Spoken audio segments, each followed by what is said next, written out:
Good evening, everyone. I once again welcome all of you to my channel, Olog's Vlog, and continuing with the earlier video in which I mentioned about everything about the India-Australia semi-final match of the ongoing ICC Men's Champions Trophy 2025.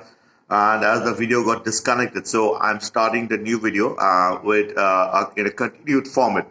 So about the first semi-final, already we have talked that it was a glorious victory on the part of Team India against the Aussies, and hopefully they will do well against the Kiwis or the Black Caps, that is New Zealand, in the final on March 9, 2025, and hope to see the man in blue under the captaincy of Rohit Sharma will be able to lift the ICC Men's Champions Trophy 2025 after a prolonged gap of more than 11 years. Because for the last time, we all know we won the ICC Men's Champions Trophy way back in the year 2013 under the captaincy of Mahendra Singh Dhoni, and prior to that, we won the cup as a joint winner in the year 2002 under the captaincy of great Sourav Ganguly.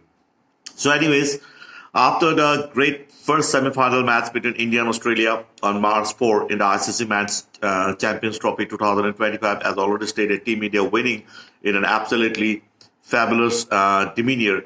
But the second semi-final match between New Zealand and South Africa, that is the Kiwis or the Black Caps, and the Protean Cricketing Brigade or Proteas at the Gaddafi Stadium, Lahore, Pakistan, it was a veritable run feast, or a palpable run feast, or rather an idiomatic mountain of runs got piled up that day between New Zealand and South Africa, and it was an absolutely batting paradise and must have been a celestial experience on the part of the batters, and Halis saga must have got scripted on the part of the bowlers, because the bowlers of either side literally got a brutal onslaught by the batters of the opposition team in that match, as it was a batting paradise.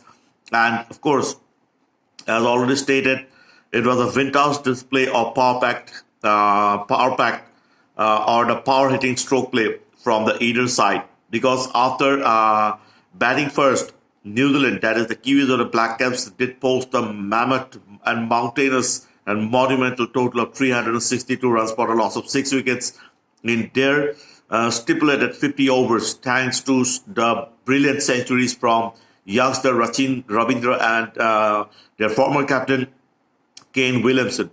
In reply to which, the Proteans were also not far behind. That is, the South Africans also did post a total of 312 runs for a loss of 9 wickets in their 50 overs, thanks to a brilliant unbeaten century by their southpaw or left-handed aggressive batter or flamboyant batter David Miller, although for a losing cause. That is, it was another blistering century from David Miller. So there were 3 centuries in the match, 2 from the Kiwis and 1 from the Proteas, and eventually we all know the Kiwis did emerge triumphant in the match, who will be up against Team India or the Man in Blue in the final. So it was an absolutely run feast, and the match between India and Australia was not a very high scoring one, we all know, because Australia did post a reasonable total of 264 runs, and Team India did end up scoring 267 runs for the loss of 6 wickets in 48.1 overs.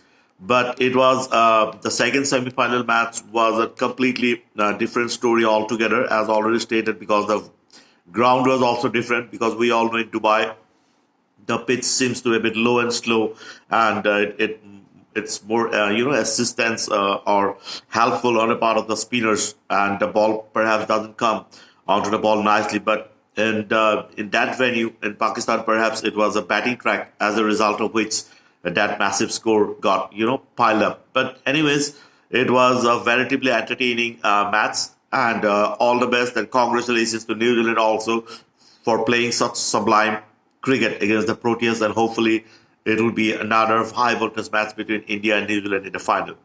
And if we have a look at the scorecard of the second semi-final match between New Zealand and South Africa, so after batting first, we all know New Zealand did post that massive total of 362 runs, thanks to brilliant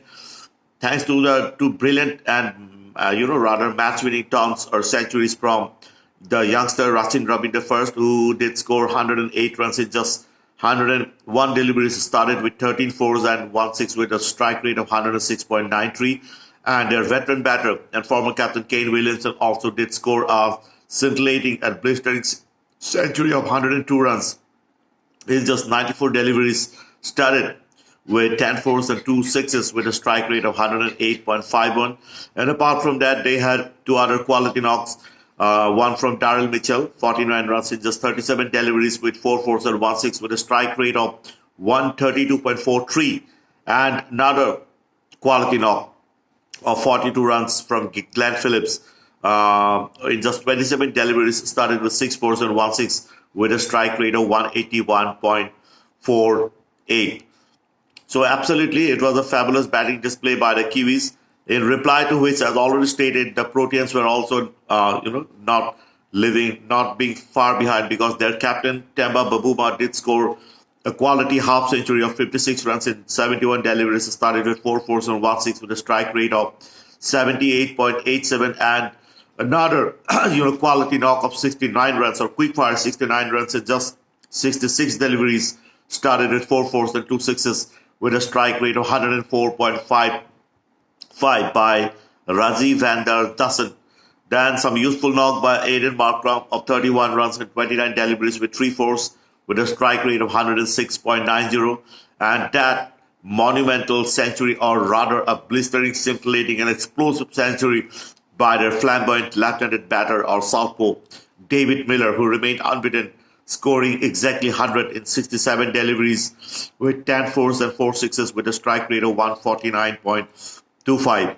So it was a veritably vintage display of powerful stroke play from either side, and a veritable, run feast, or rather an idiomatic mountain of runs got piled up. So anyways, as a diehard fan of the game of cricket and avid fervent follower of the game of cricket, come voracious, assassinated, glutinous, rapacious and ravenous viewer of cricket, both the semi-finals were absolutely entertaining, and I enjoyed each and every moment of both the semi-finals. So I wish all the best to both India and New Zealand for the final to be played on March 9, 2025. That is on Super Sunday in the Dubai International Stadium. And as an Indian, obviously, I'm keeping my fingers crossed to see Team India lifting the cup, and all the best to Captain Rohit Sharma and Team India, and hope Team India lifts the cup this time. So on that note, dear viewers, let me wrap up my video for tonight with some new videos and new film reviews and cricket analysis, as well as other pertinent analysis. I'll be back pretty soon. Until then, please don't forget to like, comment, share, and subscribe my channel, Alok's Vlog, and please do not hesitate to put forward your precious suggestions to me so that I can keep on improving on my audiovisual contents. So before wrapping up, once again, I would like to state that my cricket frenzy, cricket fanaticism, and cricket hysteria will continue, and my support for Team India will always be there. And I wish good luck to both the teams, that is India and New Zealand. And my special good wishes to Team India, and hope to see Team India winning the cup. And for their brilliant performance so far, I congratulate Team India and Chak De India. And all hail for Team India, or a man in blue, and Vande Mataram, Mera Bharat Mahan, and Sare Jahan Se Acha Hindustan Mara. And the cricket frenzy, cricket hysteria, and cricket fanaticism will continue in an unwavering demeanor. So on that note, let me wrap up this video for tonight with some new videos. I'll be back pretty soon, and of course, I'll be once again back with the analysis of the grand finale of the ICC Men's Champions Trophy 2025 to be played on March 9 between India and New Zealand. So till then, bye-bye, good night, and love you all. Eat well, dream well, and sleep well, and remain well. And please do not forget to like, comment, share, and subscribe my channel, Alok's Vlog. Bye-bye, good night, and love you all. Vande Mataram.